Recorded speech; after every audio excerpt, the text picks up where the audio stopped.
দাদা আপনার নাম কি এবং বাড়ি কোথায়? রবি ঠাকুর, পাকুড় ছটিয়ালি। আর টাইকো নেওয়ার আগে কি কি প্রবলেম ছিল আপনার? আমার সবচেয়ে বেশি খাঁচির প্রবলেম ছিল। আচ্ছা মানে খাঁচতে খাঁচতে এরকম হতো যে কারোর সঙ্গে কথা বলতে পারতাম না। আচ্ছা আচ্ছা আর অনেক রকমের ওষুধ খেয়েছি, অনেক জায়গার থেকে খেয়েছিলাম, আচ্ছা কোনো মানে রেজাল্ট আসে নাই আর কি। আচ্ছা আচ্ছা এখন টাইকান জবের থেকে নিয়েছি, হ্যাঁ, মোটামুটি 10 দিনের ভিতরে আমার ভালো রেজাল্ট চলে এসেছিলো।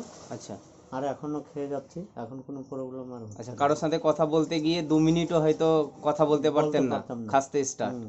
আর না, একই রকম খাসতেন? একরকমই খাঁচতাম। আচ্ছা আর রাত্রে শুতেও পারতাম না। আচ্ছা আচ্ছা আর খাসি যে হতো তো কোনো বলগমও বার হতো না, আচ্ছা শুকনো খাসি, খাসি ছিল। শুকনো খাসি। তো এখন কেমন আছেন? এখন খুবই ভালো আছি। আর হ্যাঁ, ভালো মানে নিজেকেই ভালো ফিল হচ্ছে। আচ্ছা আচ্ছা। তো একবার দেখাবেন কি খাচ্ছেন আপনি? টাইকন, আচ্ছা আচ্ছা। শুক্রিয়া টাইকন, থ্যাংক ইউ। বলেন একবার জোরে বলুন, সুক্রিয়া টাইকন। শুক্রিয়া টাইকন। Thank you.